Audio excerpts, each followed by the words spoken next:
Ok, donc en guise d'introduction à cette table ronde, je voudrais revenir sur quelques menaces sur les sols et puis les illustrer.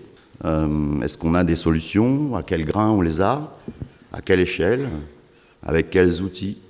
Alors on a parlé beaucoup en début de cette dernière table ronde de cartes et d'échelles. Alors je ne vais pas résister au plaisir de vous montrer une carte, parce qu'en plus d'être pédologue et agronome, je suis cartographe, donc j'adore les cartes. Et alors, je voudrais quand même vous mettre en garde. En fait, toutes les cartes sont fausses, toutes, absolument toutes, mais elles ont un avantage, en plus d'être belles, c'est qu'elles sont généralement très utiles.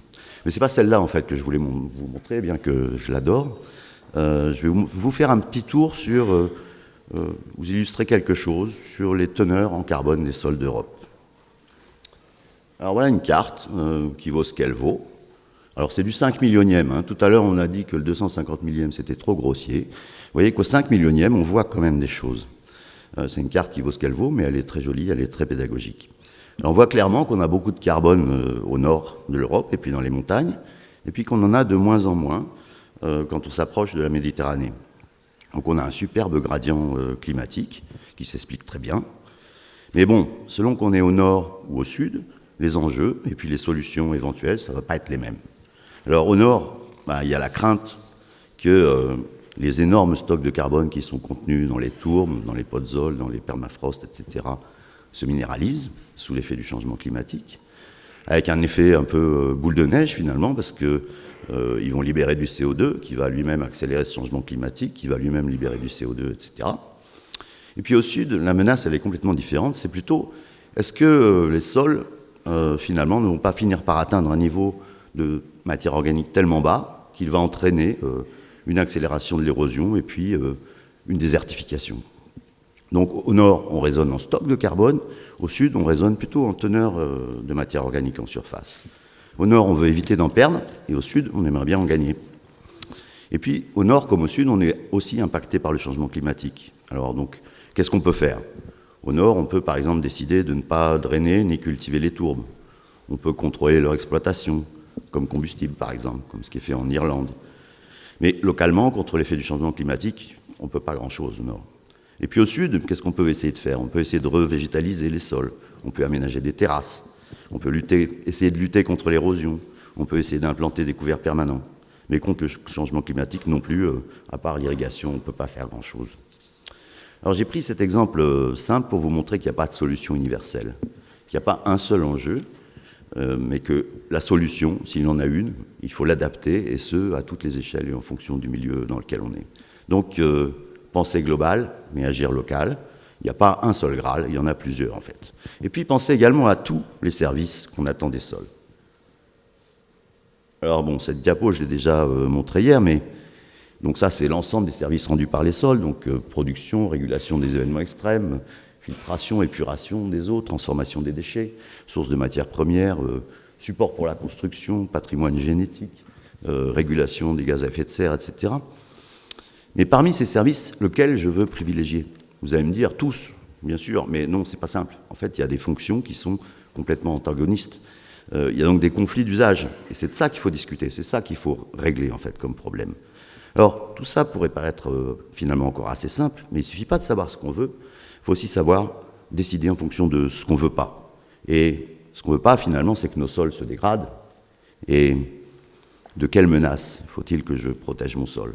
Comment faire? À quelle échelle? À quelle échelle d'espace et de temps, et avec quels outils? Alors, dans certains cas, c'est assez simple. Hein. Si on parle, par exemple, d'artificialisation, la bonne échelle, c'est sans doute quelque chose qui va du PLU au SCOT, voire au département ou de la région. On a parlé de la région également hier. Et puis le bon outil, c'est probablement soit la concertation, soit la réglementation. On nous a dit aussi hier que le bon outil, c'était peut-être simplement l'éducation des préfets, et tout à l'heure, peut-être celle des élus. Et au passage, je signale qu'on vient de créer un club parlementaire pour la protection et l'étude des sols, dont une des missions va être justement d'essayer d'éduquer nos élus. Et nous avons le responsable de ce club en face de nous, Jean-Claude Marcus. Alors si on prend une autre... j'ai dit, mon truc a disparu, voilà. Si on prend une autre menace, le tassement, la bonne échelle, c'est plus la même. Hein. C'est probablement la parcelle de l'agriculteur c'est probablement son exploitation.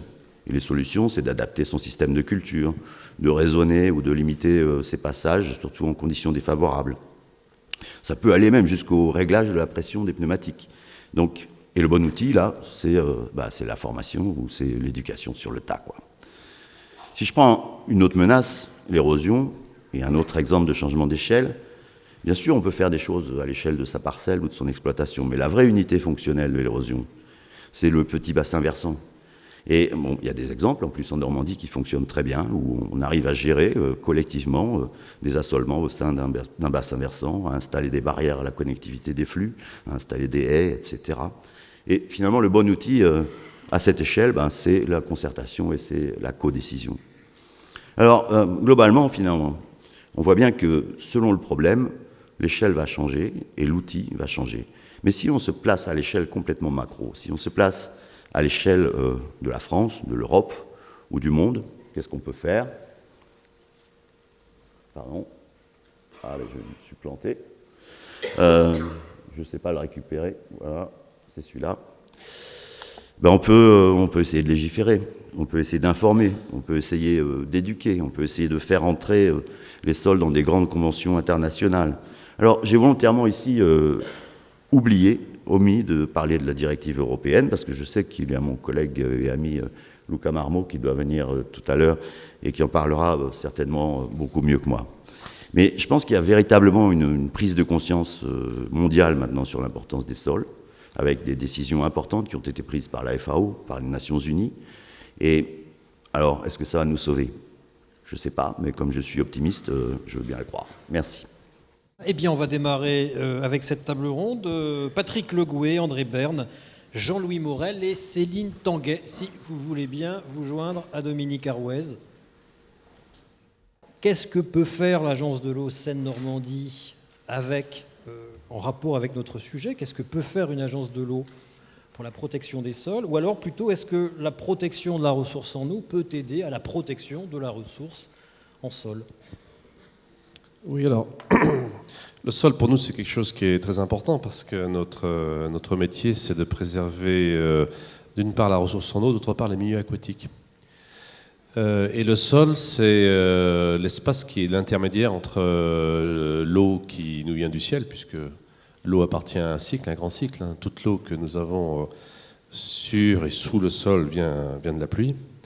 Et donc cet espace intermédiaire, selon sa qualité, selon ce qu'il a dedans, aura des effets immédiats, positifs ou négatifs sur l'eau, puisque l'eau, avant d'atteindre la ressource, va soit passer à travers le sol, soit passer sur le sol.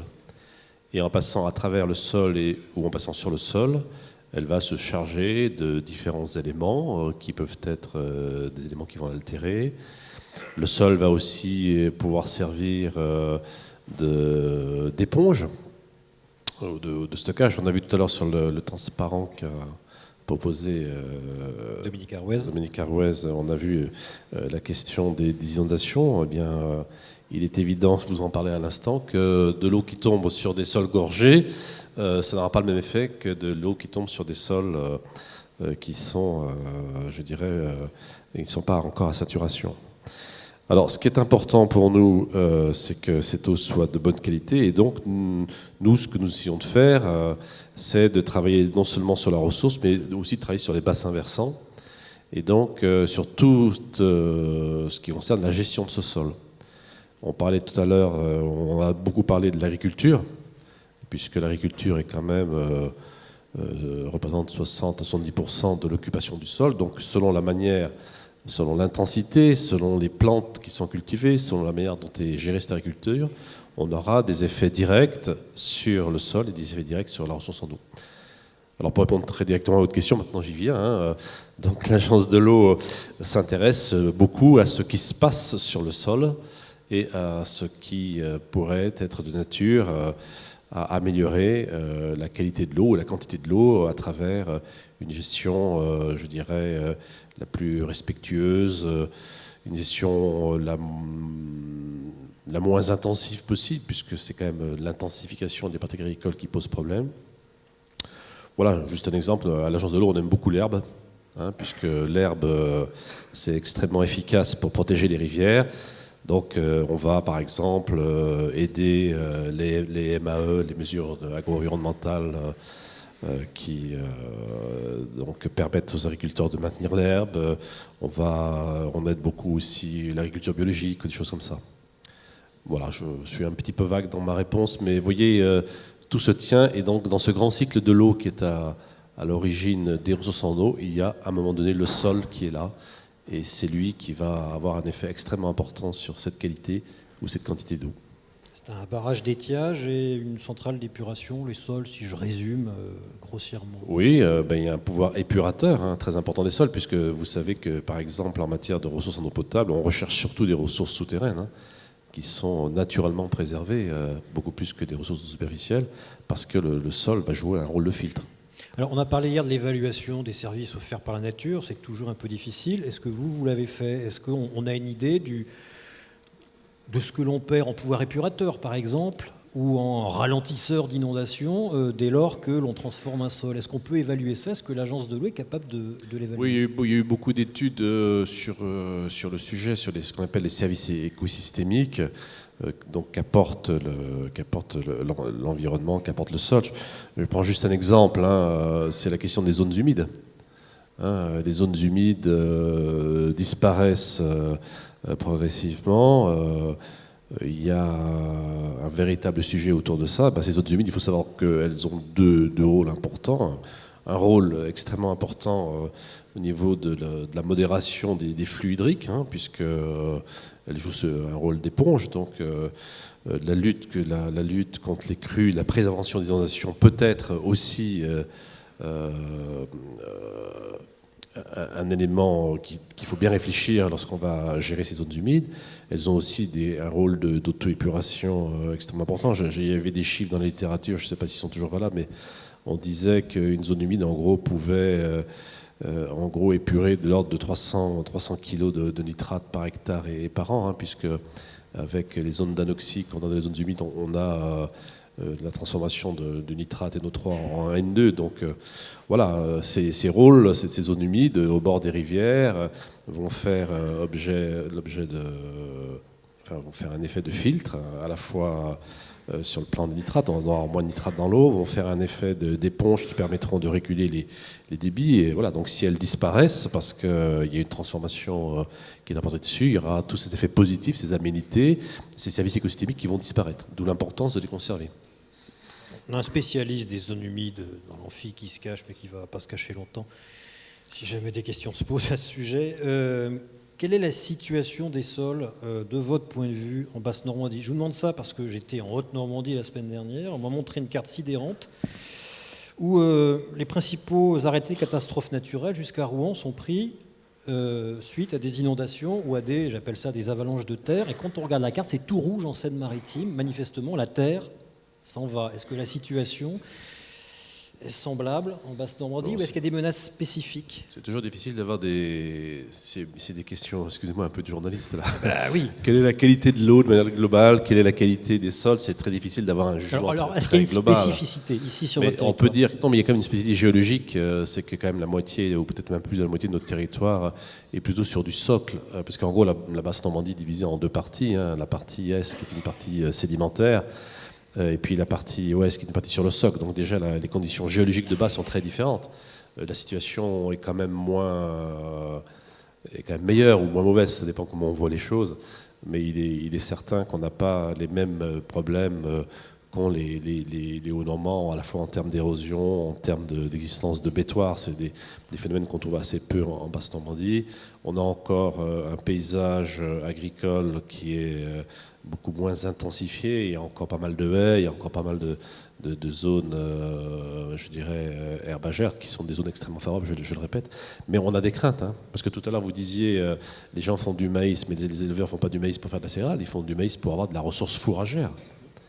Parce qu'il y a quand même une demande qui vient, qui risque de... Enfin, qui risque, c'est pas un risque, une demande positive en termes de produits laitiers, etc. On parlait des exportations sur la Chine, etc. Donc il y a des gens qui commencent à la fin des quotas à se dire, bon, comme il n'y a pas suffisamment de surface, l'une des manières de produire plus de lait, c'est de passer de l'herbe au maïs. Sur un hectare de maïs, vous aurez à peu près 2 fois plus d'unités fourragères que sur de l'herbe.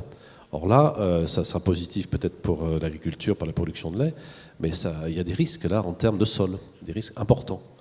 Puisqu'on voit bien, les phénomènes d'érosion en Haute-Normandie sont quand même liés en grande partie à l'absence de couverture, ou alors problème pas totalement réglé. On dit que la couverture des sols en hiver, c'est pas un problème totalement réglé, même si la réglementation le demande. Enfin, on pourrait discuter sur ce sujet-là, mais voilà, ça c'est des vraies menaces. Voilà. L'absence de couverture des sols en hiver, c'est une menace. Le fait qu'on dénude le sol, c'est quelque chose d'extrêmement important.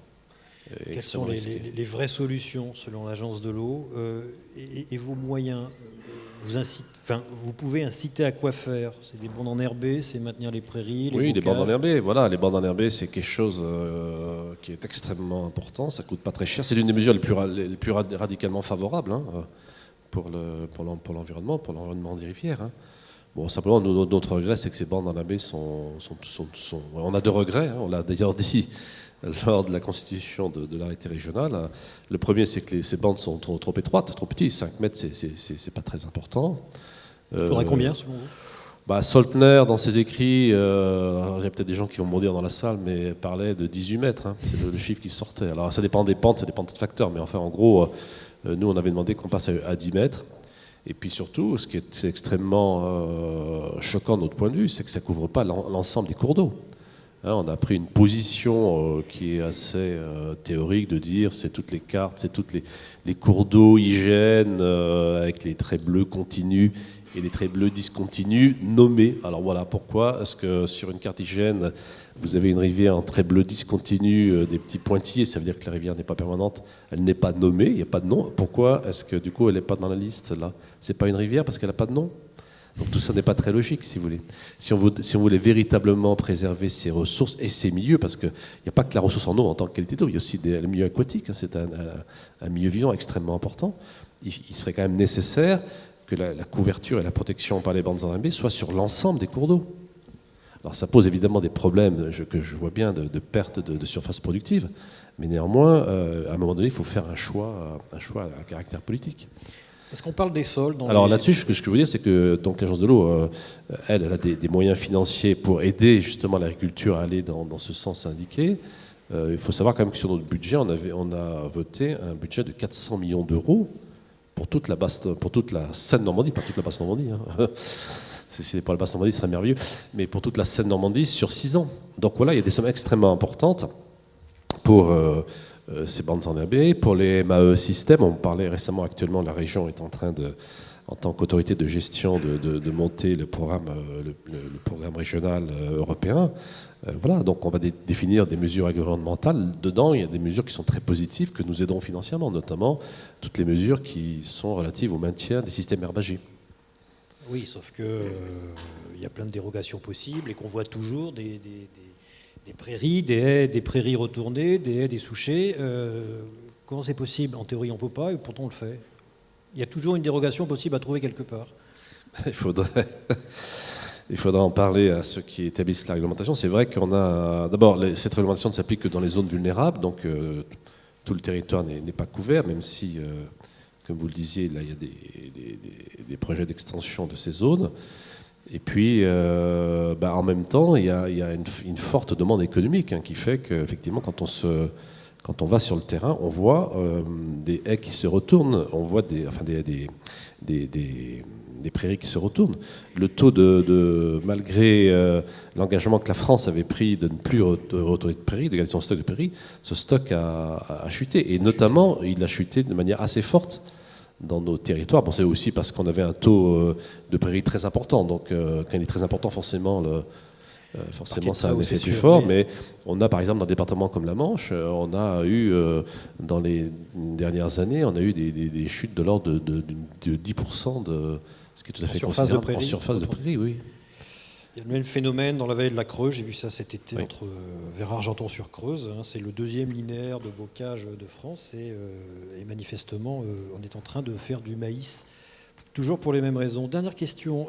Dans les sages, on parle des sols, les parlements de l'eau, comme on a coutume Non, de dire. pas trop. C'est vrai que le sol, c'est pour ça d'ailleurs que l'intérêt de ce genre de colloque, le sol est souvent le grand ignoré des choses. D'abord, il y a une chose, c'est que le sol, on ne le voit pas, il est sous nos pas. Donc, les gens ne savent pas ce qu'il y a dedans, ils ne savent pas qu'il y a une vie biologique, que c'est un milieu vivant. C'est vrai que dans les sols, on n'en parle pas. Mais on parle, par contre, dans les sages, on n'en parle pas. Mais dans les sages, par contre, on parle de la gestion des territoires, on parle des haies, on parle des choses qui sont sur le sol et qui ont des effets quand même sur l'eau. Dominique Arouez, un petit mot avant de passer la parole à Jean-Louis Morel. Merci. Ouais, je ne voudrais pas faire de provoque, mais je vais rebondir un petit peu sur ce que vous venez de dire. Que peut faire l'agence de l'eau ? Peut-être financer des cartes de sol, quoi. Quand on voit l'argent qui est dépensé, là, vous nous avez parlé de 400 millions d'euros. Sur 6 ans. Pour les eaux. Sur 6 ans, on se dit que quelque part, on aurait peut-être intérêt à travailler un peu en amont, c'est-à-dire à connaître le filtre.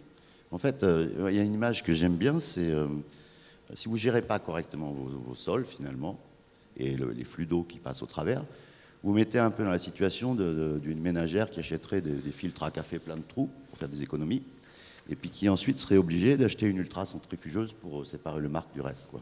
Donc, est-ce qu'il ne faut pas travailler en amont ?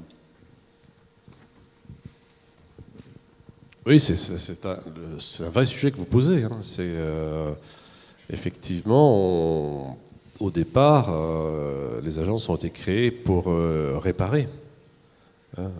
Parce qu'on est dans la 50e année des agences de l'eau. Voilà. On va fêter cela en fin d'année.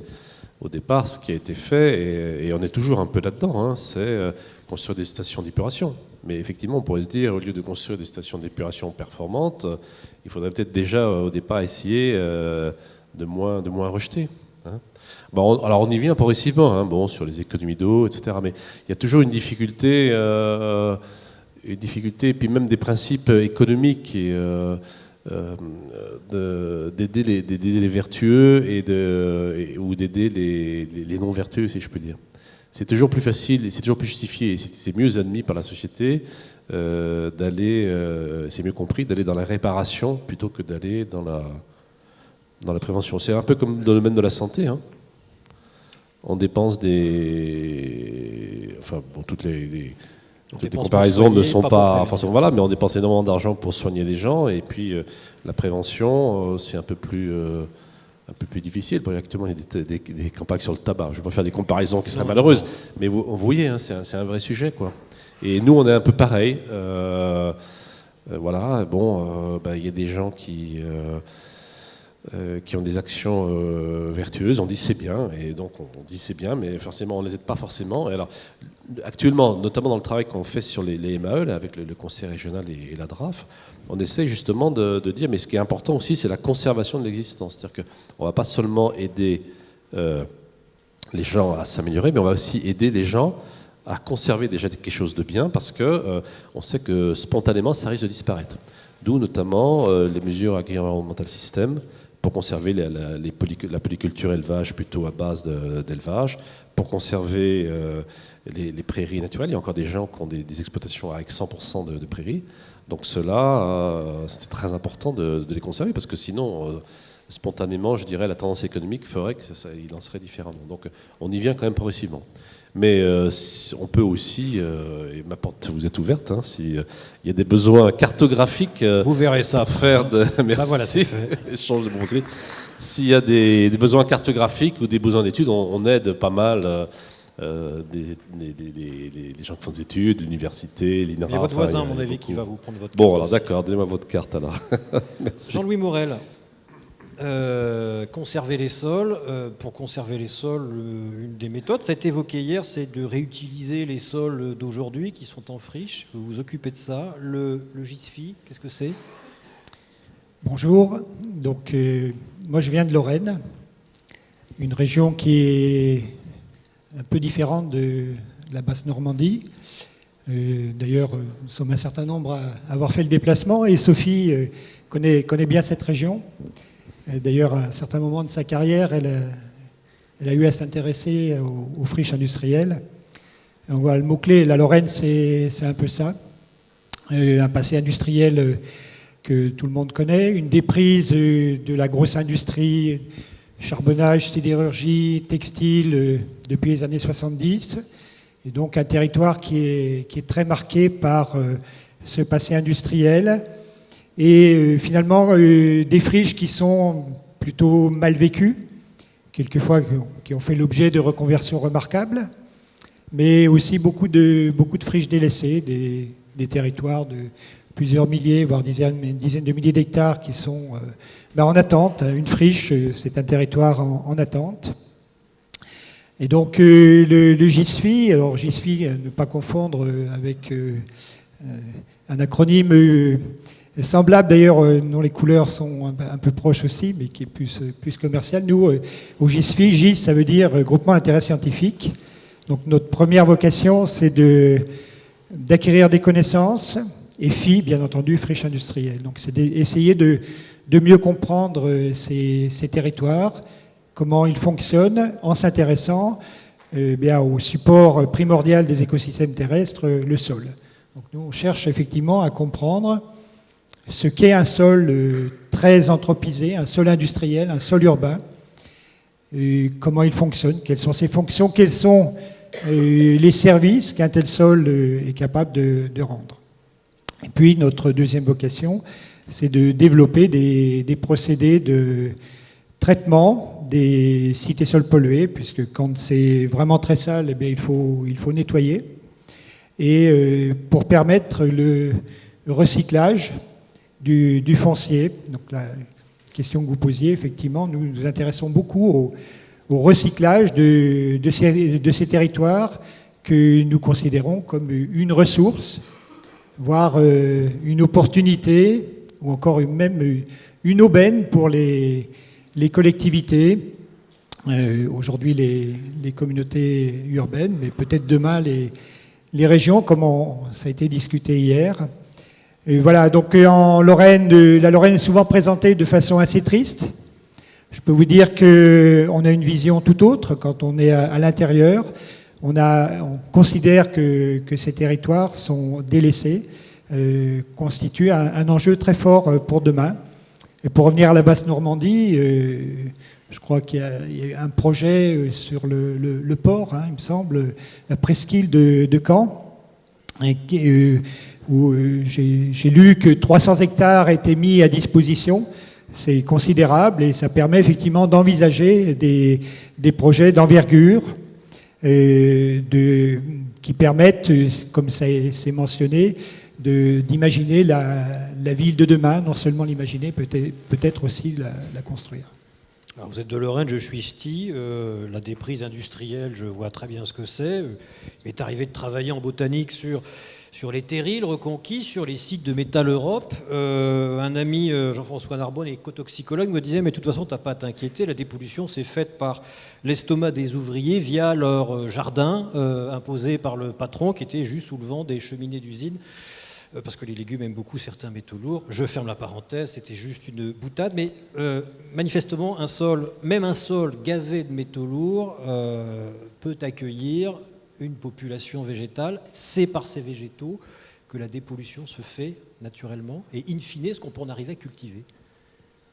Alors, sur le cas que vous mentionnez, c'est effectivement un cas très intéressant. Je pense qu'il faut distinguer deux types de pollution. Des pollutions très localisées, qui sont issus d'activités industrielles, de très petites activités, stations-service, mais aussi grands sites sidérurgiques.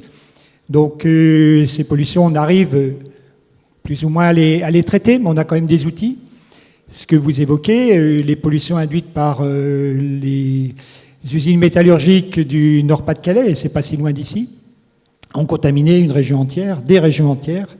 Ce sont des dizaines de milliers d'hectares qui ont vu leur taux de cadmium, et le cadmium n'est pas un élément essentiel à la vie, au contraire, c'est un élément toxique.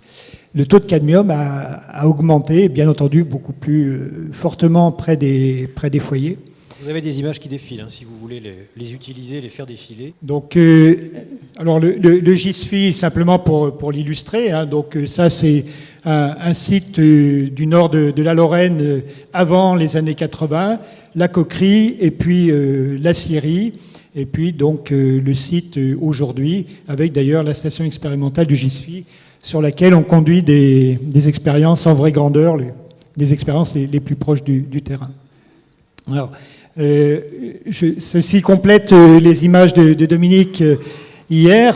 Voilà ce que nous, sur quoi on travaille. Hein. Ce ne sont plus des sols naturels, mais des sols que l'on appelle technosols. Et ça, c'est une appellation qui est maintenant officielle au niveau international, la classification internationale des sols.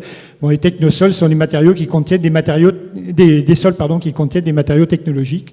Vous pouvez voir, là, il y a toute une gamme.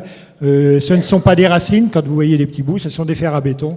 Il y a des sables de fonderie, des goudrons, etc., etc. Donc des sols extrêmement complexes qui ont une spécificité et qui subissent les processus pédogénétiques classiques. Cette image que j'ai eu l'occasion de prendre lors d'un voyage de Toulouse à Paris, voilà, ne nécessite pas de commentaire. L'emprise, justement, l'étalement urbain est évident, la consommation des terres agricoles. Et pour faire écho à ce qui a été dit tout à l'heure, la France est très riche. La France a des sols très fertiles et je pense qu'il faut vraiment inscrire cette richesse dans le contexte international. Ça impose à la France des responsabilités très fortes de conserver la qualité et la fertilité de ces sols. Voilà, et puis voilà, ça c'est un site tout à fait remarquable. Quand on dit pollution, on pense absence de biodiversité, plus rien. Là, c'est pas le cas. Vous voyez, la Tour Eiffel, là, c'est le site sur lequel l'acier qui a servi à construire la Tour Eiffel a été élaboré à Pompey, en Lorraine. L'usine a fermé il y a pas mal d'années.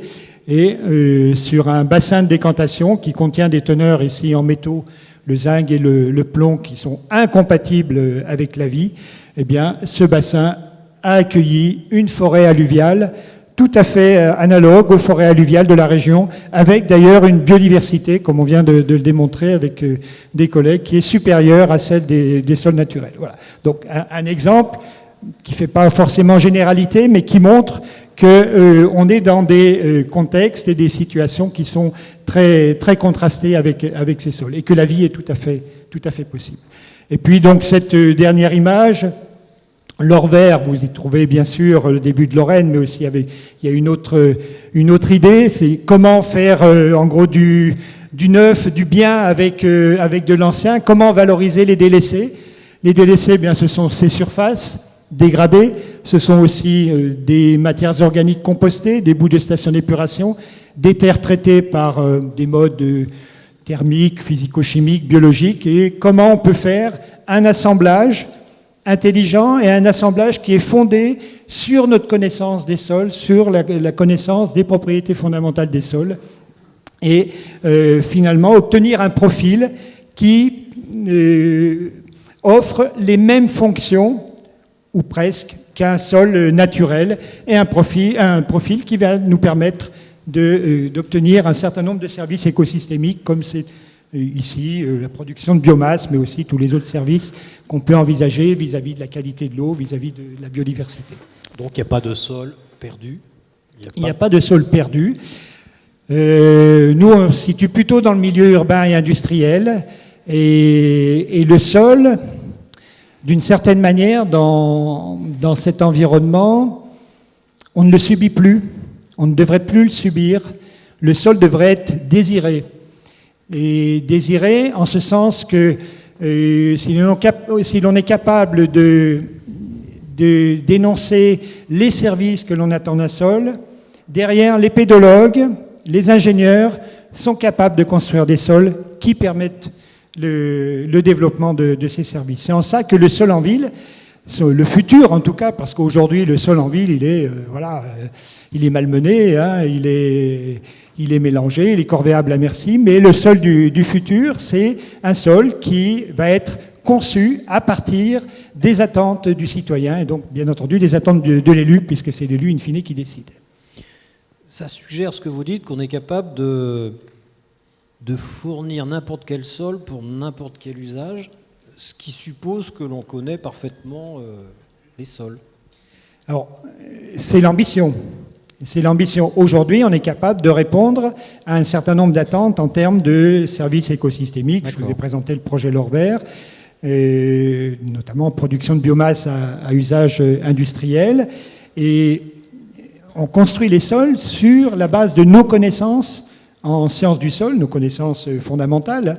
La science du sol n'est pas née d'hier, hein, c'est une science qui a connu ses premiers développements au XIXe siècle, sous l'impulsion des Russes. Et depuis, on a fait beaucoup de progrès. On est capable de comprendre les sols naturels. Et donc, on utilise cette connaissance pour élaborer des sols. Et là, on peut parler d'une certaine manière, mais de façon plus positive, d'artificialisation. Le sol est artificialisé, il est à notre service. On le conçoit de manière à ce qu'il rende les services qu'on en attend. D'accord. Merci. Patrick Le Gouy. Il faut désirer le sol. Il n'y a rien de tel qu'une bonne carte pour susciter le désir. Et justement, c'est votre boulot, Vigisol. On a vu à quel point depuis hier, il y a un besoin en France de cataloguer les sols pour savoir quoi en faire, in fine, ce qu'on peut en faire. Comment on fait ? Bonjour. Moi, tout d'abord, je voudrais faire une petite remarque à Dominique Arouez qui m'a sapé le moral tout à l'heure en disant que toutes les cartes étaient fausses. Donc évidemment, je vais vous parler des cartes, donc ça me met un petit peu mal à l'aise. Moi, je vais voir plutôt le verre à moitié plein. Et je dirais que la carte, elle est plutôt là pour se rapprocher de la vérité. Hein, ce qui permet. Mais c'est ce qu'il voulait dire, en fait. Bon. On va retenir cette interprétation. Et donc, effectivement, en tant que géographe, puisque je suis géographe universitaire avant toute chose, et que le géographe a un rapport à l'espace qui est essentiel, hein, puisqu'on cherche, quelles que soient ces problématiques de recherche, on cherche toujours à établir un lien entre l'homme et un milieu naturel, hein, entre les sociétés et leur territoire.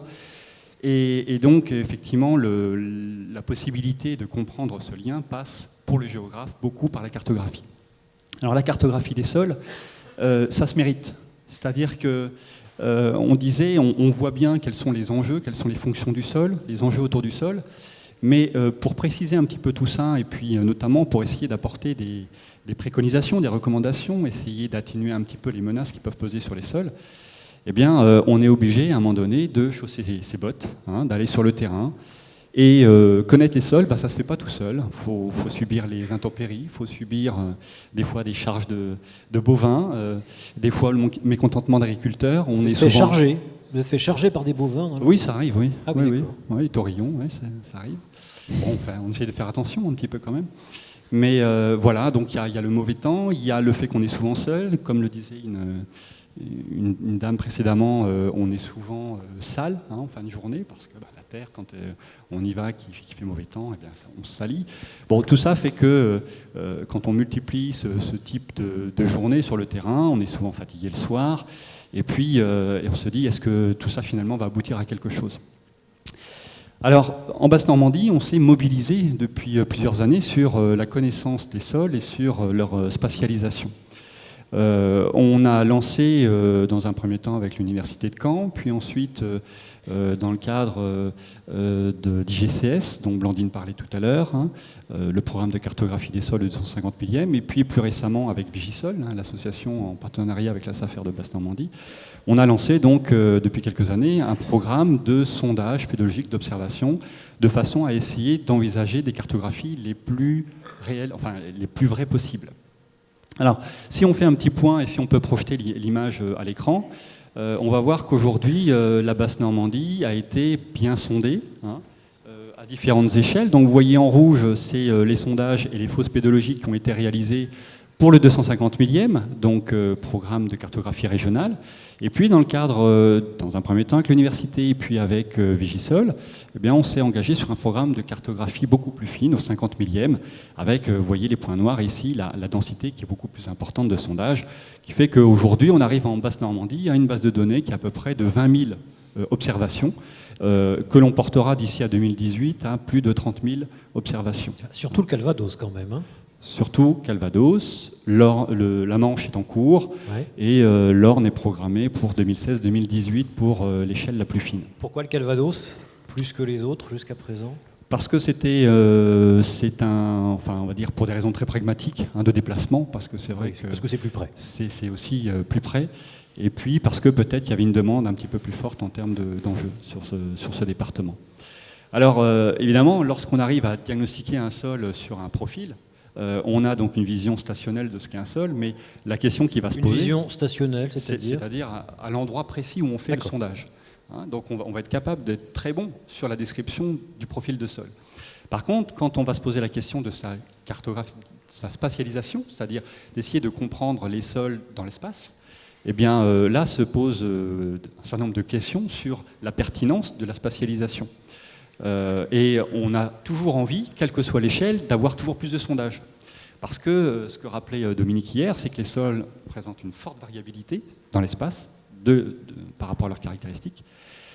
Et que même à l'échelle pratiquement métrique, hein, on fait 2-3 pas et on peut trouver un autre résultat que celui qu'on a obtenu précédemment. Donc on veut toujours plus de sondages. À un moment donné, il faut s'arrêter. Il faut s'arrêter pour essayer d'arriver à produire quand même des cartes. Alors, ces cartes, certes, s'approchent de la vérité et elles vont permettre pour le géographe, pour les acteurs, de pouvoir disposer d'informations qui vont à la fois nous aider à comprendre un certain nombre de choses par rapport à ce que je disais tout à l'heure, les liens homme-société, et puis aux acteurs pour répondre à un certain nombre de questions qui peuvent se poser. Alors, les cartes, eh bien, vous allez en avoir une projetée tout de suite, qui correspond donc à ce premier programme Bas-Normand sur la cartographie régionale des sols, dans le cadre du programme IGCS. Hein. Donc vous avez ici à peu près une petite centaine de ce qu'on appelle des unités cartographiques de sol, qui permettent de rendre compte tout de suite, même à une échelle assez globale, de la diversité, de la complexité de la répartition spatiale de ces sols. Sans vouloir vous offenser, qui est capable de lire ça ? Alors, vous, oui, ça, je sais. Certes, on est là sur de la donnée sol pure. Hein, ce qui est ici, on est sur l'inventaire de la ressource, faire connaître la ressource par rapport à ce qu'elle est en tant que telle. On disait tout à l'heure que connaître les sols pour connaître les sols, bon, ça peut être intéressant pour le pédologue pur et dur, mais en réalité, il faut toujours mettre un lien avec des thématiques d'aménagement, d'environnement. C'est ça qui est vraiment intéressant. Donc comment vous faites parler cette carte ? Alors, cette carte, en fait, derrière cette représentation cartographique, on a des données, hein, des données brutes, dans le cadre d'une base de données géoréférencée, et ensuite, on va retravailler ces données par rapport à différentes questions. Alors là, par exemple, en carte suivante, et pour montrer qu'à l'échelle du 250 millième, on peut arriver à une valorisation d'une cartographie même un petit peu globale, on est là sur une valorisation qui concerne, dans le cadre de la révision de la PAC, qui concerne donc la rediscussion au niveau de l'Europe des fonds européens pour aider l'agriculture qui fait l'objet, qui se trouve dans des espaces à handicap naturel. Et aujourd'hui, l'Europe dit qu'il nous faut des critères, de nouveaux critères pour redistribuer ces fonds européens.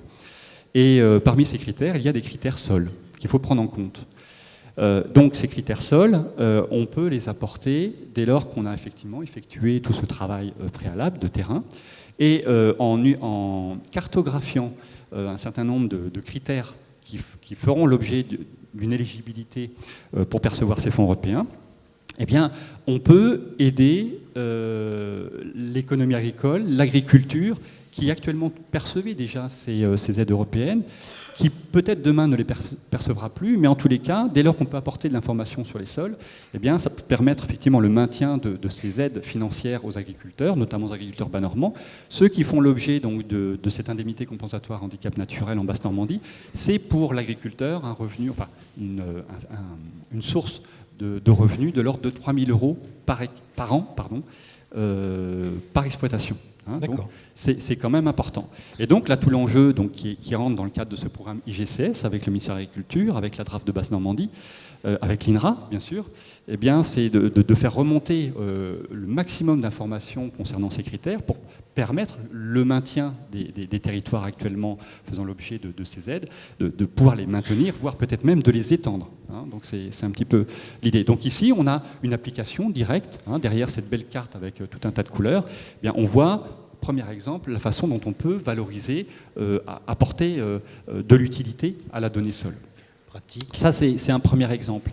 Maintenant, sur le programme dont je parlais tout à l'heure, Vigisol, sur une échelle beaucoup plus fine, on a des applications qui vont probablement intéresser mon voisin de gauche, probablement une partie de la salle, puisque là, on rentre vraiment sur de la donnée opérationnelle par rapport donc aux questions que peuvent se poser les aménageurs, les décideurs. Et on a donc, si on peut passer à la carte suivante, on a donc cette première carte qui permet, sur des secteurs qui sont sensibles par rapport au risque de pollution des nappes d'eau. Elle n'est pas encore là, la carte, mais elle va arriver. Voilà. Pardon. Donc sur des territoires, parce que moi je la vois en face de moi, c'est pour ça. On voit donc sur des territoires qui sont sensibles par rapport à la vulnérabilité de la ressource en eau. On a donc ici une cartographie de ce qu'on appelle les surplus hydrologiques, c'est-à-dire des eaux qui sont disponibles soit au ruissellement, soit à l'écoulement à travers le sol, et dans des contextes où les nappes vont se recharger par ces eaux pluviales qui vont traverser le sol, eh bien, on a ici un petit peu des dynamiques de réalimentation de nappes. C'est-à-dire que plus on est sur du bleu foncé, plus cette dynamique de réalimentation de nappes va être importante. D'accord, ça n'a rien à voir intuitivement qu'un risque d'inondation, ça. Non, ça n'a rien à voir. Hein. Donc là, on est sur des susceptibilités à réalimenter de manière efficace les nappes. Alors évidemment, plus on est sur un territoire qui va alimenter la nappe, plus celui-ci peut aussi être porteur potentiel de polluants d'origine agricole qui vont venir perturber la qualité physico-chimique de l'eau. Donc là, on a très concrètement une donnée qui peut très bien servir aux agences de l'eau, par exemple, et qui découle très directement de ce travail de terrain, de cette cartographie des sols. Et vous n'ont pas financé ça? Ça, c'est un exemple qu'on propose. Ici, c'est pour montrer les différents sujets. Ensuite, on a un autre, parce qu'on est toujours donc sur ce lien, ces enjeux autour de cette relation homme-milieu. On a donc une problématique dont on parle beaucoup aujourd'hui, qui est la problématique de l'urbanisation, donc de la consommation des terres agricoles liées à l'urbanisation. Et avec la SAFER de Basse-Normandie, dans le cadre de Vigisol, on est arrivé à un constat qui est quand même assez stupéfiant, lorsqu'on a défini finalement la dynamique de consommation des terres agricoles depuis une dizaine d'années en Basse-Normandie à l'échelle des communes. Bon, on s'est rendu compte que si on devait consommer les terres agricoles comme on le fait depuis une dizaine d'années, eh bien à peu près dans 6 siècles, il n'y aurait plus 1 mètre carré de terre agricole en Basse-Normandie. Vous allez me dire, donc, 6 siècles, on s'en fout, c'est... Alors, 6 siècles, on se dit, c'est même pas mes petits-enfants ni mes arrière-petits-enfants. Oui, mais si on regarde un petit peu à l'échelle de l'histoire humaine, 600 ans, c'est rien du tout. Pas beaucoup, oui. Et donc, il est bien évident que, bon, l'idée ici, c'est pas d'avoir un propos catastrophique, mais c'est de dire on ne peut pas continuer à procéder de cette manière-là et à consommer de la terre de cette manière-là. D'autant plus qu'on peut apporter des informations qui permettent, tout en essayant de réguler un petit peu cette consommation de terre, on peut apporter des informations de réflexion sur quelle terre on va pouvoir urbaniser. Et si on montre la carte suivante, donc ici, on arrive sur, toujours à partir d'une extraction de ces données sols, on arrive à la possibilité de cartographier des potentialités agronomiques de terre. Et cela permet de montrer que, notamment quand on fait un bilan par rapport à la consommation d'aujourd'hui, finalement on ne s'est pas du tout occupé de la qualité des terres précédemment, c'est-à-dire qu'1 hectare sur 2 qui a été urbanisé l'a été sur des très bonnes terres. Mais bon, ce qui fait effet, on ne va pas revenir dessus. Par contre, l'idée, c'est de dire maintenant, on a une information qui vous permet de réfléchir sur là où vous allez pouvoir urbaniser à l'avenir. Alors certes, le sol n'est pas la seule contrainte à prendre en compte, ce n'est pas le seul élément dans les arbitrages à mettre en place, mais ça doit être pris en compte malgré tout par rapport notamment à ce que je viens de dire sur cette réduction progressive et pratiquement inévitable des terres agricoles. Je vous arrête, Patrick Le Gouet, le temps tourne. Sur la carte, les sols à urbaniser, c'était lesquels? C'est ceux qui étaient en orange? Alors, ici, c'est la diapo suivante, si on peut la montrer, et là je vous répondrai tout de suite. Voilà. Donc juste celle-ci, c'est pour vous montrer qu'en bleu, c'est là où ça a été urbanisé. Et quand on va sur le jaune-orange, on est sur des terres de mauvaise qualité. Donc éventuellement, on peut lui mettre un petit hypermarché, un petit rond-point. Voilà. Et donc là, l'idée, c'est de dire, si vous prévoyez de développer de nouvelles zones dédiées à l'urbanisation, regardez cette carte, vous avez des terres qui sont en vert, qui sont des bonnes terres, vous avez des terres en jaune qui sont moins bonnes. Peut-être qu'il faudrait mieux préserver l'outil de production pour les agriculteurs, là où cet outil est quand même plutôt porteur en termes de production et de revenus, et essayer plutôt de réserver les terres de moins bonne qualité pour vos projets d'urbanisation. En rouge, qu'est-ce que c'est? En rouge, c'est les terres qui sont vraiment qui ont des potentialités de production qui sont plutôt faibles. D'accord. Et en vert, c'est les meilleures terres. Voilà, de très bons potentiels. Merci. Ces terres, lapsus, ces cartes, vous les avez utilisées, in fine, Céline Tanguay, dans le cadre du SCOT, que vous avez fortement contribué à élaborer. Vous avez soumis ce genre de cartes aux élus en leur disant, ben voilà, si vous voulez urbaniser, c'est là et c'est pas ailleurs. Et là, vous allez faire plaisir à un intervenant à la dernière table ronde, Philippe Billet, qui, je crois, rêvait de voir ça en pratique, et c'est ce que vous avez fait. Ça n'a pas dû être simple. Un SCOT, c'est long, les élus sont toujours d'accord pour tout faire au début, et puis plus on avance vers la conclusion, plus on sent une évaporation des motivations. Oui, c'est exactement ça. Donc moi, je suis assez ravie de votre présentation parce que c'est une très très bonne introduction à mon propos. Moi aussi, je suis une fan des cartes, parce que pas simplement parce que c'est joli, mais parce que je trouve que ça permet de démontrer les choses d'un point de vue spatial et qu'en termes d'aménagement du territoire, c'est quelque chose d'extrêmement important. Oui, j'avais quelques diapositives, donc je me suis permise une certaine liberté en modifiant un tout petit peu votre titre, Sol contre tous, donc je vous laisse la paternité de ce titre. Et j'ai rajouté « ou sol avec tous ». Je pense qu'on l'a vu depuis hier. Plusieurs intervenants ont parlé de l'importance de travailler ensemble. Je ne sais pas s'il y a beaucoup d'urbanistes dans la salle, donc moi je suis urbaniste et paysagiste, mais je pense qu'on a tout un intérêt à échanger pour travailler sur un projet d'aménagement durable. Oui, si on veut. La régie préfère que vous utilisiez la télécommande. Faut pas me tromper. Et un animateur doit toujours être bien avec la régie. Super. Donc on a regardé des territoires à très grande échelle. On va un petit peu cibler sur un territoire qui est accessible, sur lequel j'ai travaillé dans le cadre du SCOT de l'agglomération de Tours. Donc la Touraine, hein, la région centre, département d'Indre-et-Loire, un territoire très connu, appelé aussi les Jardins de la France. Quand on parle des Jardins de la France, on parle déjà un petit peu de sol, de terre. Connu d'un point de vue touristique pour ses châteaux, pour ses jardins, pour ses paysages. Classé, la Val-de-Loire est classée patrimoine mondial de l'UNESCO. Ça fonctionne? Oui, wow. Bravo. Avec des paysages identitaires, très beaux paysages. Et comment sur ce territoire, on a pris en compte le sol dans le cadre du projet de territoire. Donc le sol, on l'a considéré comme une valeur épuisable,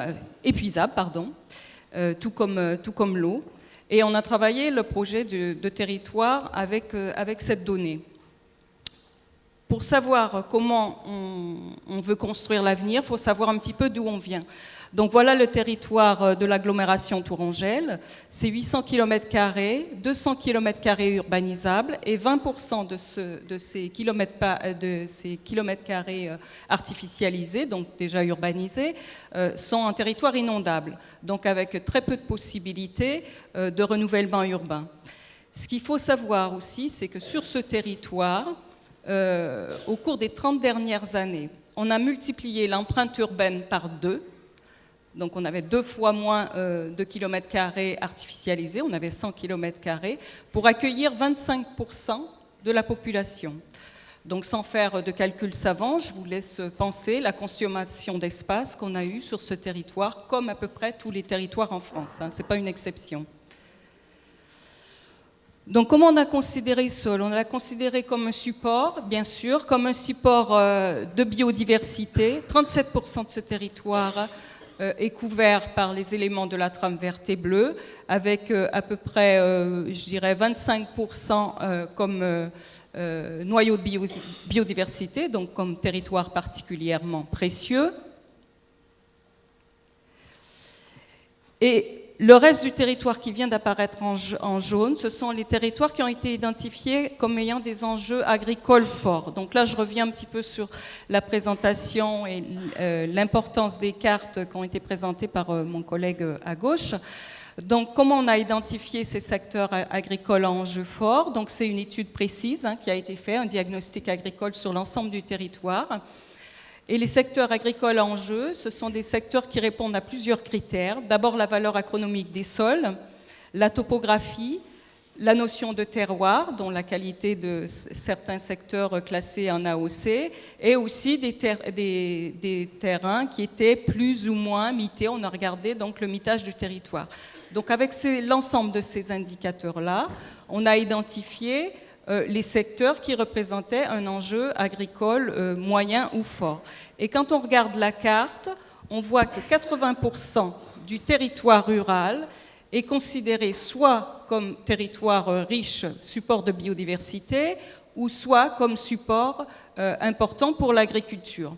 Sur ce territoire-là, on devait construire 35 400 logements environ dans les 20 prochaines années. Donc comment on fait? Un territoire riche, presque intouchable.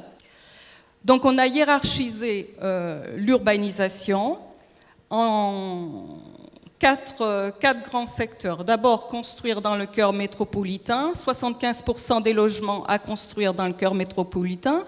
Et sur ces logements, sur 10 logements, on doit en construire 7 dans le tissu déjà existant. Pour les 3 autres logements, sont construits donc bien sûr sur un territoire en extension, en prenant en compte la qualité du socle agronaturel. Je vais y revenir un petit peu plus tard. Donc on a fait la même chose pour les 4 catégories, c'est-à-dire les pôles relais, pardon, je suis allée trop vite.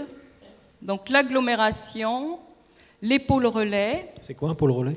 Les pôles relais, ce sont les villes qui sont aptes aussi à recevoir une partie de l'urbanisation, donc des villes qui sont déjà, qui offrent déjà des centralités importantes, c'est-à-dire commerce, services, emploi, et qui avaient comme caractéristique d'être très très peu dense. Sur les pôles relais, on était sur du 7 logements à l'hectare, et on demande à ces pôles relais de produire 50% de leurs logements dans le tissu existant et 50% sur l'extérieur, avec des densités multipliées par 3 par rapport à ce qui s'est fait au cours des 10 dernières années. Ça, c'est important parce que si les densités demandées sont de 20 logements au minimum, des densités planchées de 20 logements à l'hectare, il faut savoir qu'on a quand même multiplié par 3 les exigences de ce qui s'était passé au cours des 10 dernières années. Donc une marge quand même assez importante. La troisième couronne, ce sont les communes qui sont desservies par les gares, où on a identifié les secteurs préférentiels de développement donc autour des gares, 1 kilomètre autour des gares. Pourquoi? Parce qu'on est dans la ville des proximités, facilement accessible à pied ou à vélo. Et la dernière hiérarchie sont les bourgs ruraux, où là, le périmètre préférentiel de développement est de 500 mètres autour des centres-bourgs. Et sur ces secteurs, on a demandé une urbanisation de 4 logements sur 10 au minimum dans le tissu existant. Pourquoi ce rayon de 500 mètres autour des centres-bourgs? Pour la proximité, parce qu'on est dans pouvoir se déplacer à pied. On est dans la notion de ville de proximité. Oui, voilà, c'est ça. Donc c'est bien beau d'avoir donné un peu des recettes ou des méthodes ou des démarches pour voir où on pouvait construire, mais on sait très bien que les zones d'urbanisation futures ne sont pas situées nécessairement dans un rayon de 500 ou 2000 mètres autour des gares ou autour du centre-bourg. Donc ce qu'on a fait, c'est qu'on a analysé l'ensemble du potentiel des zones d'urbanisation qui étaient inscrites dans les POS+, des documents d'urbanisme. Et on a fait l'exercice de dire aux élus, si le SCOT est adopté demain matin avec les exigences qu'on vient de vous présenter et les caractéristiques de notre territoire, voilà ce qui serait acceptable sur le territoire. Bref, c'est une simulation, ça. C'est une simulation. Donc, si on veut enlever ma photo pour laisser la légende... Ah, elle est en bas, c'est très bien, pardon. On pouvait remettre la photo. Donc, on peut remettre la photo. Donc, en rouge, on a les opérations qui étaient déjà démarrées. En bleu, les extensions qui sont compatibles avec le socle agronaturel, ce que je viens d'expliquer, donc la qualité des sols agricoles et la qualité au niveau de la biodiversité. En bleu plus pâle, des extensions qui seraient compatibles en diminuant les superficies compte tenu des besoins en logement de ces communes. Et en noir, tout ce qui était complètement incompatible avec l'ambition du SCOT. Ce qui nous a amené à réduire du tiers les hectares prévus aujourd'hui dans les zones d'urbanisation future, donc une diminution de 400 hectares par rapport aux 1200 hectares prévus à l'origine, ce qui ne s'est pas fait sans mal, vous vous imaginez bien. Et cette cartographie qui a été présentée donc, auprès des communautés de communes a créé beaucoup de débats et de tensions, mais le SCOT a été quand même adopté 2 ans plus tard. Maintenant, on est dans la mise en compatibilité des documents d'urbanisme. Au niveau du projet, comment ça s'est affiché, ce projet, vous avez là 2 cartes du PADD, donc du projet d'aménagement et de développement durable. La première qui annonce clairement donc, la nature, une valeur capitale, où on affiche les territoires agricoles comme étant des territoires en jeu, donc c'est tout ce qui apparaît en jaune, les territoires supports de biodiversité, ce qui apparaît en vert, et les territoires identitaires, dont le Val-de-Loire, patrimoine mondial de l'UNESCO. Sur la carte de droite, vous avez Faire la ville autrement, avec une cartographie. Moi aussi, je suis assez fanat des cartes et je crois beaucoup en leur valeur pédagogique, où on illustre donc en rouge très foncé, là où la ville doit se faire en priorité, et avec des arcs de cercle en rouge aussi, là où la ville peut s'étendre. Lorsqu'on a fait donc l'analyse des zones d'urbanisation future, ce qu'il faut dire aussi, c'est que toutes les zones qui étaient inscrites sur des secteurs à forte valeur agricole ou ayant un noyau de biodiversité étaient considérées comme non urbanisables. Donc voilà la carte finale un peu plus sexy qui apparaît comme carte globale du PADD.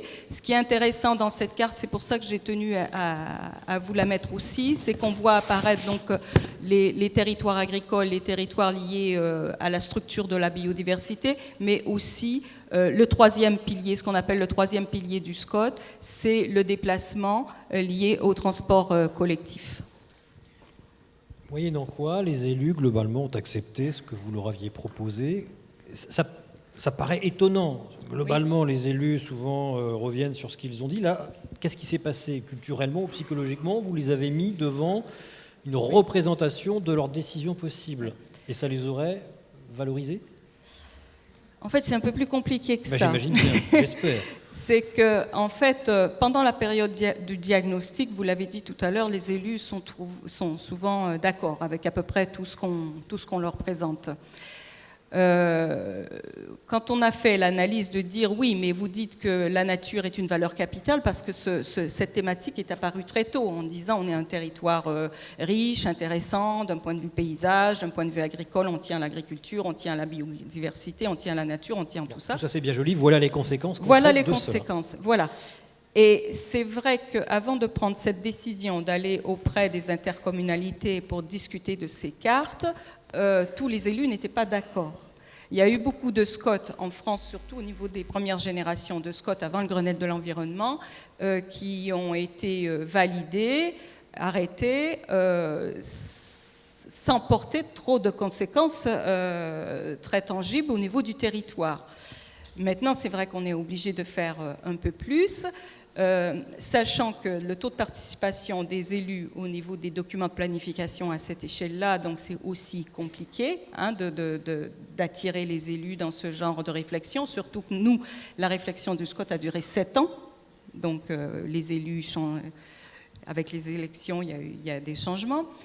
Mais l'avantage qu'on a eu, c'est que l'agence d'urbanisme travaille sur beaucoup de documents de PLU, et que depuis 5 ans, on menait déjà ce discours en disant le SCOT va restreindre les droits d'affichage des zones d'urbanisation future.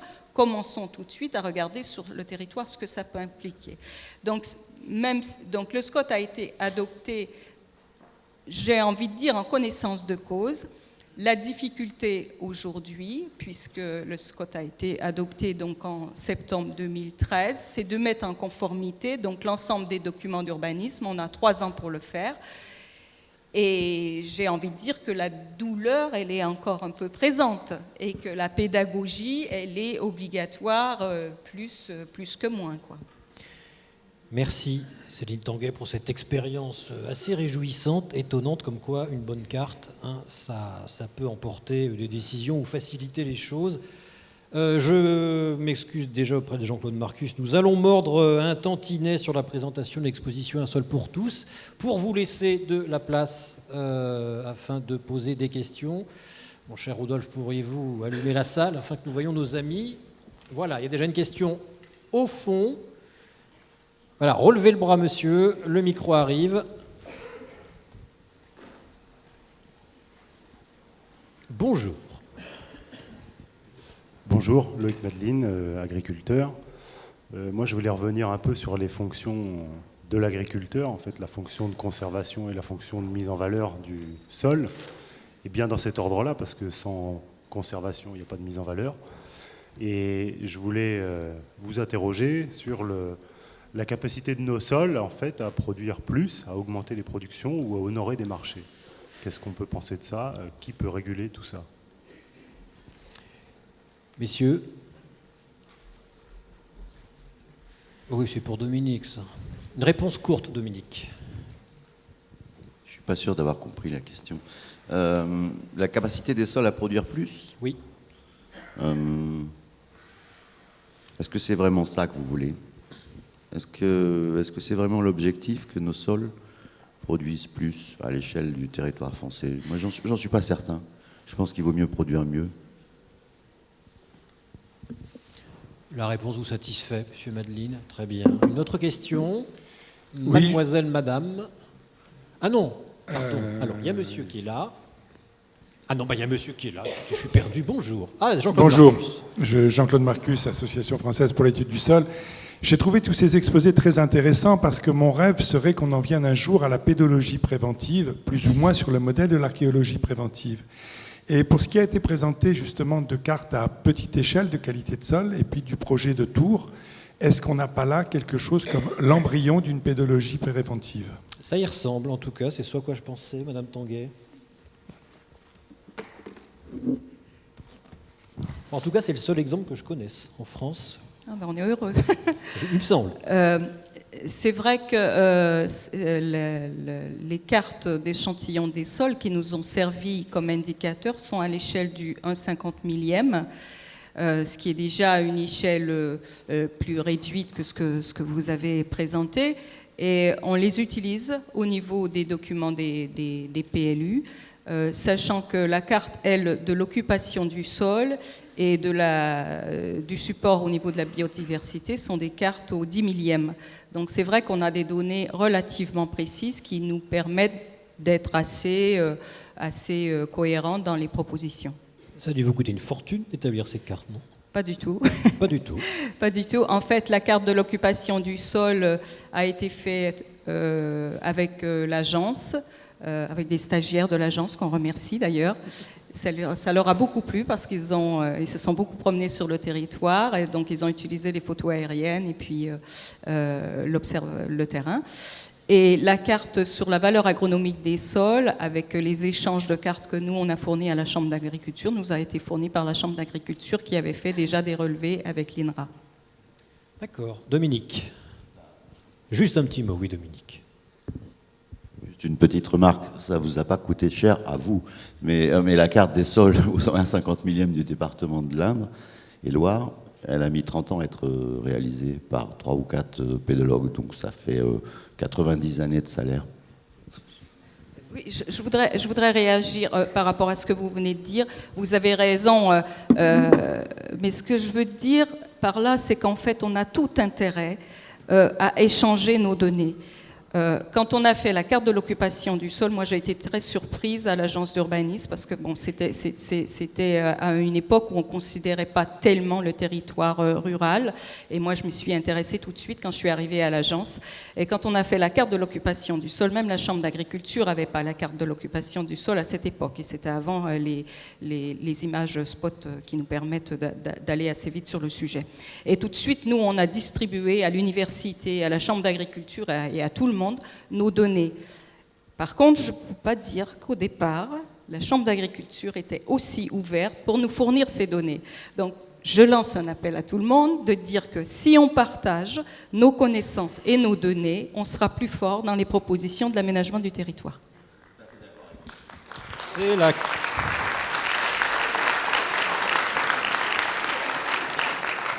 C'est la question de l'open data, rendre public des données qui ne le sont pas. C'est ce qui fonctionne très bien dans le domaine des transports, d'ailleurs.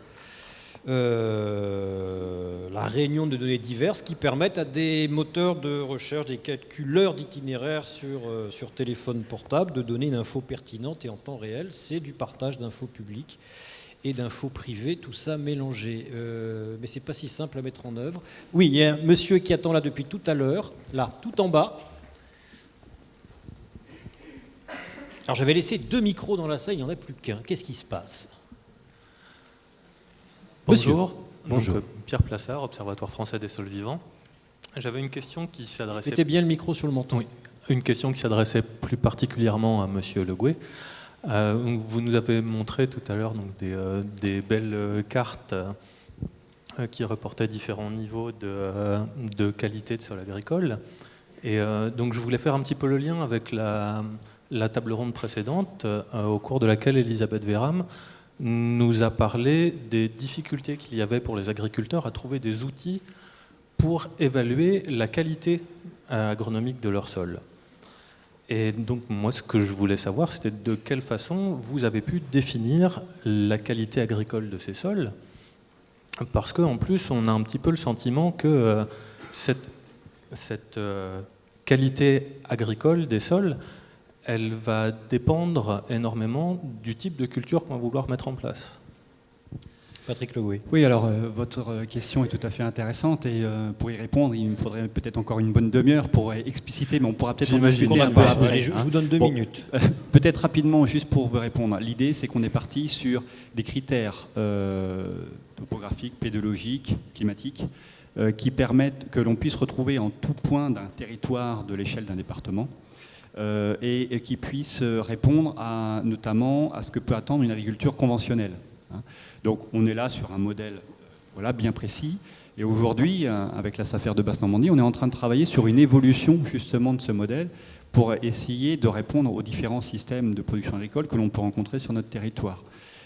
Donc notamment, on s'est posé la question sur les systèmes maraîchers, qui sont des systèmes très particuliers. Voilà, donc en deux minutes, j'en dirai pas plus, mais on pourra en discuter après. Merci. Encore. Alors, il y a Monsieur Legrand là-bas. Jacques Thomas, c'est attention. Moi qui ai le micro. Ah bah non. Voilà, donc moi je suis étudiante à l'ENSAIA, dans l'École nationale supérieure d'agronomie de Nancy, donc en Lorraine. Moi je voulais revenir donc sur un point au niveau des sols pollués, parce que je trouve que c'est vraiment très important à prendre en compte. Par exemple, en zone urbaine, il y a des jardins familiaux, des jardins donc, qui ont été mis sur des sites, donc des anciennes friches, des anciens sites industriels qui sont pollués aujourd'hui et qui ont donc un impact sur la santé humaine, qui peuvent avoir un impact sur la santé humaine. Donc c'est très important de revenir sur ces sols et de les connaître justement. Et sinon, je voulais parler d'autre chose, c'est au niveau, on dit qu'on perd du sol par l'érosion, mais on peut aussi donc perdre du sol à cause des infrastructures qu'on construit. On prend du sol agricole, on le met, on s'en sert de remblai. On prend du sol agricole également pour faire des parcs urbains. Mais finalement, où en est la recherche scientifique au niveau de la création de sols artificiels qui pourraient donc pallier à ces problèmes? Monsieur Morel. Oui, merci pour cette question. Ce n'était pas préparé. Donc... Ça a l'air, mais... Oui, et je pense que ça soulève plein de problèmes. Les sols de jardin, ça a été évoqué tout à l'heure, le jardinage a multiples fonctions. Et c'est vrai qu'une partie du jardinage est conduite sur des sols de qualité qui peut poser question. Le jardinage sur des friches, ça existe. Pour autant, la question se pose de l'impact réel sur la santé humaine, sur la santé des jardiniers et de leur famille, qui n'est pas forcément bien démontré. Donc là, on a besoin d'outils, on a besoin de connaissances pour pouvoir faire des recommandations, puisqu'on ne va pas interdire. Je pense que vu l'importance des effets du jardinage, on ne va pas interdire cette pratique de façon systématique, mais là, clairement, on a besoin d'outils. La deuxième partie, effectivement, on voit un transfert de terres saines vers des zones qui le sont un petit peu moins. Nous considérons tous, les gens du sol, que c'est un vrai gâchis de voir transporter des terres agricoles, sans compter effectivement le coût de transport, vers des friches industrielles pour cacher la misère d'une certaine manière, reverdir très vite. Donc là, il y a d'autres solutions. Et on est un certain nombre à y travailler. Les procédés ont été développés. Donc je crois qu'il faut arrêter cette ponction sur les terres agricoles et puis essayer d'utiliser les sous-produits de l'activité humaine qui permettent de construire des sols. Si vous m'autorisez 30 secondes. 30, hein. Parce que je trouve que l'exposé de Mme Tanguay m'amène à une question. Pour caricaturer, mais je caricature vraiment. Hein. D'un côté, on a la ville, de l'autre côté, on a l'agriculture. Mais j'imagine que dans le futur, ces terres agricoles qui sont plus ou moins enclavées, elles seront plus ou moins enclavées dans un dispositif urbain, en tout cas en très forte connexion avec le dispositif urbain. Est-ce qu'il est envisagé une évolution de la vocation de ces terres agricoles vers une agriculture qu'on peut qualifier d'agriculture urbaine, plus orientée vers les besoins de la ville que vers les besoins généraux de l'agriculture? On n'est pas sur des terres agricoles enclavées encore, hein. On est vraiment sur un territoire. Donc il y a quand même un noyau urbain, un périurbain et un territoire complètement rural. Le SCOT n'a pas valeur à orienter le type d'agriculture. C'est pas son rôle. Par contre, dans le cadre de cette démarche et même dans le cadre du document d'orientation et d'objectifs, on parle de ce territoire et de l'agriculture de proximité. Et certains territoires sont ciblés, entre autres les territoires à proximité de la ville inondables, où l'agriculture est un des moyens donc, de garder les territoires ouverts, essentiels pour l'écoulement des eaux. Et l'agriculture de proximité pour nourrir la ville est aussi mentionnée avec un encouragement au niveau des collectivités à créer le besoin d'acheter local.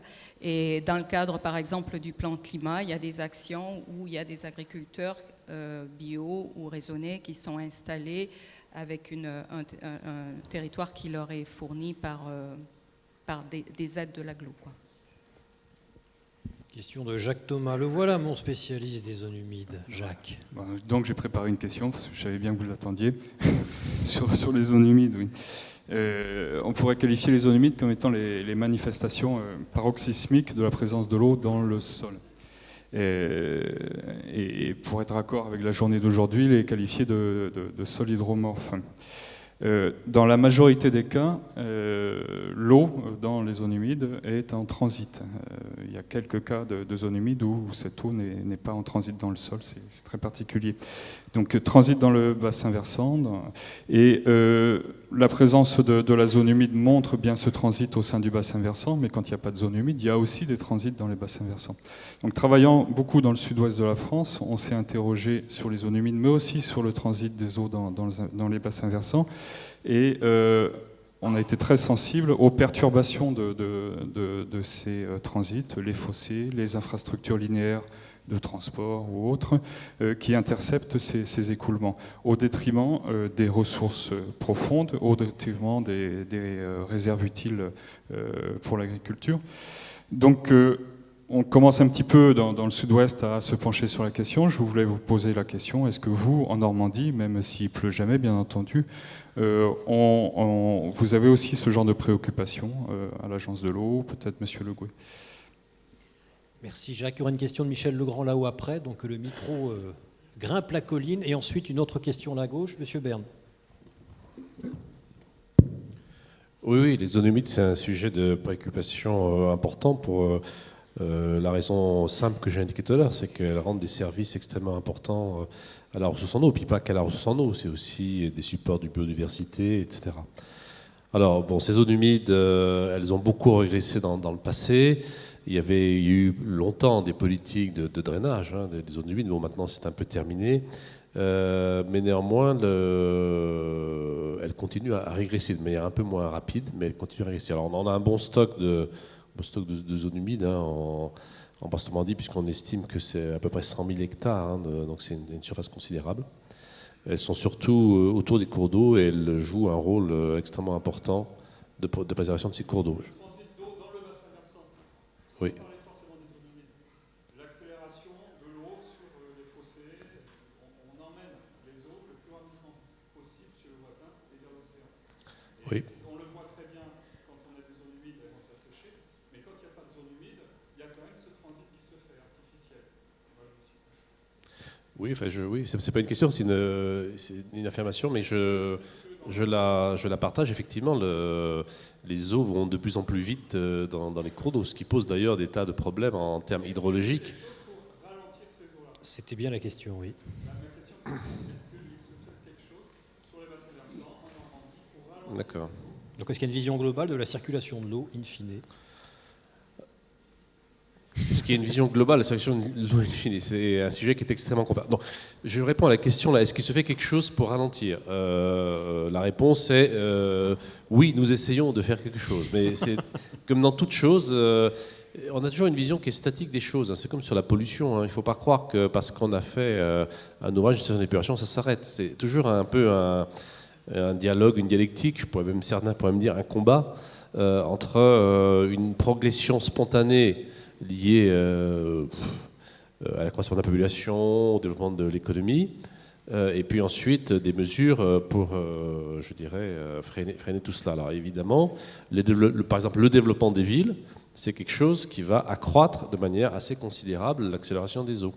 Donc par exemple, sur le développement des villes, on essaie de prôner maintenant de désimperméabiliser les sols, puisqu'on sait que des événements pluvieux, on en parlait encore récemment, là, tout à l'heure, vont être intensifiés. Alors, bon, quand on a des crues centennales ou millénales, bon, là, c'est plus le sujet. Mais pour des petites crues, les événements pluvieux seront intensifiés par tous ces phénomènes qui permettent d'accélérer l'eau. Donc on va avoir quoi? On va avoir des réseaux chargés qui vont passer en charge, on va avoir des stations d'épuration du coup qui vont être bypassées, on va avoir des déversements qui peuvent être massifs de pollution dans les rivières, on va avoir des rues pleines d'eau, etc. Donc là, nous avons par exemple à l'agence une politique active de désimperméabilisation de la ville. Et Ce notamment, qui veut dire concrètement simplement, quand on va faire vous voyez, un nouveau lotissement ou un nouvel équipement, au lieu de bétonner tout, les parkings, etc., laisser un peu de place au sol, justement, pour qu'il joue son rôle de réceptacle d'eau et d'infiltration. D'accord. Patrick Legoué. Mais c'est très difficile, parce que, voilà. Pour répondre à votre question, on connaît bien les facteurs qui participent à l'accélération de la circulation des eaux dans les bassins versants.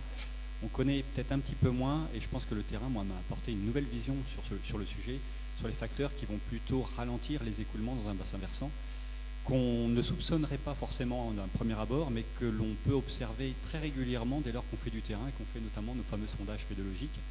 Et je prendrai juste cet exemple, et je pense que là, il y a vraiment une étude à lancer sur le rôle de la voirie, des voies de communication sur le ralentissement. On le voit systématiquement. Quand on fait un sondage en amont par rapport à la pente d'une route, on voit très bien. Alors, on n'est pas forcément sur une zone humide, ça peut être le cas, une petite zone humide, mais on est sur des sols qui vont plutôt être hydromorphes, à tendance hydromorphe ou franchement hydromorphe. Et je pense que ça, le nombre de cas, notamment dans des contextes de socle, comme on est en Basse-Normandie, c'est vrai qu'on est sur le socle armoricain, ça, c'est en partie, sur la partie ouest, on est effectivement sur des situations très courantes de ce type-là. Et je pense que ça serait intéressant de creuser un petit peu cette étude. Dernière question de M. Legrand, et ensuite je vous laisse la parole, Jean-Claude Marcus. Oui, hier on évoquait les surfaces importantes de toits agricoles ou non pouvant accueillir des panneaux photovoltaïques pour récupérer de l'énergie. Ce matin on parle de l'eau. Je sais qu'en Belgique, lorsqu'on construit une maison, la personne a l'obligation de faire une réserve de 30 mètres cubes, qui ne coûte rien puisque c'est au moment de la construction. Cette réserve permet d'alimenter les toilettes, de laver la voiture, d'alimenter les pompiers en cas de feu, d'arroser le jardin. À Caen, en France, pour économiser un peu d'eau. Dans d'autres pays, pour les agriculteurs, quand il y a du maraîchage, quand il y a des périodes d'inondation, on a le droit de faire des zones, des retenues collinaires pour stocker l'eau et pouvoir prendre cette eau au lieu d'aller taper dans la nappe. À quand cette autorisation en France?